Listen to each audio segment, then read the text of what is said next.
আসসালামু আলাইকুম রহমতুল্লাহি বারাকাতু। কষ্ট করে ভিডিওটা দেখুন এবং শুনুন। আমাকে উনি পদ্মা নদীতে দিয়ে দুইটা চুবড়ি দিয়ে উঠাই নেওয়া উচিত, দুবার চুবাতে হবে যেন মরে যাতে না যায়।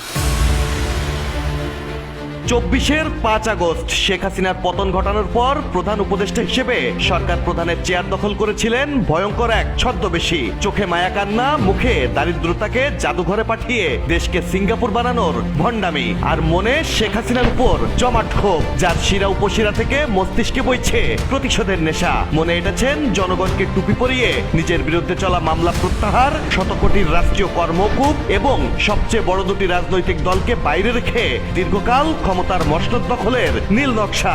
বলছি গ্রামীণ ব্যাংক নামের এনজিওর সুদী মহাজন থেকে শান্তিতে নোবেলজয়ী এবং সর্বশেষ 18 মাসে উন্নয়নশীল বাংলাদেশের 12টা বাজানো সদ্য বিদায়ী অন্তর্বর্তী সরকারের প্রধান উপদেষ্টা ডক্টর মোহাম্মদ ইউনূসের কথা। একের পর এক সংবিধান লঙ্ঘন, রাষ্ট্রপতিকে অসাংবিধানিক উপায়ে উপড়ে ফেলার চেষ্টা, দেশকে মবের রাজ্য বানানোর ঘটনায় এবার রাষ্ট্রদ্রোহী মামলার আসামি হচ্ছেন সেই মহাজন ডক্টর ইউনূস। এরই মধ্যে ডক্টর ইউনূসের বিরুদ্ধে রাষ্ট্রদ্রোহী মামলার ঘোষণা দিয়েছেন বাংলাদেশ মুসলিম লীগের সভাপতি ও সুপ্রিম কোর্টের সিনিয়র আইনজীবী মহসিন রশিদ। যদি সরকার না করে তাহলে ইনশাআল্লাহ গড উইলিং আমি নিজে সরকারের বিরুদ্ধে মামলা করব। মহসিন রশিদ বলেছেন, ইউনূসের কর্মকাণ্ড শুধু সংবিধান লঙ্ঘন নয়, তা রাষ্ট্রদ্রোহের পর্যায়ে পড়তে পারে। সরকার ব্যবস্থা না নিলে তিনি নিজেই মামলা করবেন। আনকনস্টিটিউশনাল ইললিগ্যাল ভাবে ওনাকে ক্ষমতায় বসানো হয়েছে।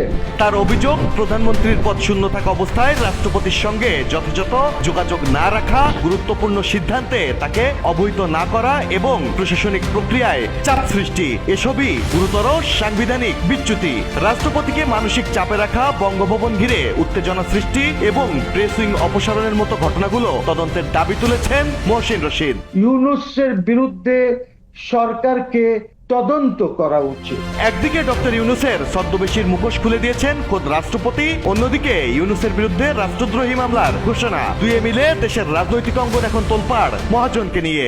উনি বলেছেন যে শেখ হাসিনার সরকারকে সরানোর জন্য আমি নিজেও লিপ্ত ছিলাম। শুধু রাজনৈতিক অঙ্গন নয়, সোশ্যাল মিডিয়াতেও ডক্টর ইউনূসকে নিয়ে সমালোচনা, এমনকি তদন্ত সাপেক্ষে তাকে বিচারের আওতায় আনার দাবি তুলেছেন নেটিজেনরা। আইন বিশেষজ্ঞরা বলছেন, সংবিধান লঙ্ঘন, রাষ্ট্রপতিকে উপড়ে ফেলার ষড়যন্ত্র, শেষ মুহূর্তে যুক্তরাষ্ট্রের সাথে দেশের স্বার্থ পরিপন্থী চুক্তি, অন্তর্বর্তী সরকারের দুর্নীতি ও অস্থিতিশীলতা তৈরি করে দেশকে পিছিয়ে দেওয়ার মতো অভিযোগগুলো প্রমাণিত হলে কঠোর শাস্তির মুখে পড়তে পারেন সুদী মহাজন।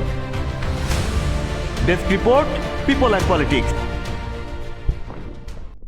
লক্ষ্য হলো আবেগে যা বলছে তাই করব, আবেগে যা আসছে সেটাই করব। একটা মানুষ বাংলাদেশকে তিল তিল করে মধ্য আয়ের দেশ, দারিদ্র্যমুক্ত দেশ করতে চেয়েছিল, কিন্তু একজন স্বপ্ন বাজিঘর এসে, একজন স্বপ্নের সুৎখোর এসে বাংলাদেশকে আমেরিকার স্বপ্ন দেখিয়ে লাখো মানুষকে এখন দারিদ্র সীমায় রেখে চলে গেল। কোটি কোটি টাকা দুর্নীতি করে তারা এবং তাদের উপদেষ্টারা। এখন আপনাদের বিবেক কি বলে? এতদিন তো আপনাদের বিবেক দিয়ে কাজ করেন, এখন আবেগ দিয়ে কাজ করছেন। এখন আপনাদের বিবেককে প্রশ্ন করেন, বিবেককে নাড়া দেন। কে তখন ভালো ছিল, দেশের কে ভালো চেয়েছিল? এখন আপনারা এবং ইউনূসের উত্তরসূরি, ইউনূসের ওরজ্জার সন্তান, ইউনূসের জাহের সন্তান, ইউনূসের সন্তানরা এখন কোথায়? এখন আপনার বাবা এই কাজ করে গেছে, আপনাদের উপদেষ্টার করে গেছে, এখন কথা কেন বলতেছেন না? কারণ আপনাদের বাবা করেছে, সে কারণে এখন তো তুলপার হওয়ার কথা। কেন করতেছেন আপনারা তুলপার? এখন বলেন, স্লোগান দেন। এখন আর দিবেন না, কারণ সেটা তো আপনার আব্বা, সুৎখোর আব্বা টাকা খাইছে, কোনো সমস্যা নেই। বাঙালি জাতি কখনো, বাংলাদেশের মানুষ কখনো উপর উঠতে পারবে না, কারণ উপরে উঠতে যাইবো তখনও বাংলাদেশকে ধ্বংস করে দিব। সবসময় মনে রাখবেন, যা উপরে ওঠার সময় আসছিল তাও আপনারা ধ্বংস করে দিয়েছেন। আপনাদের বিবেক কখনো কাজ করবে না, কারণ আপনাদের বিবেকে নোংরামি কাজ করে।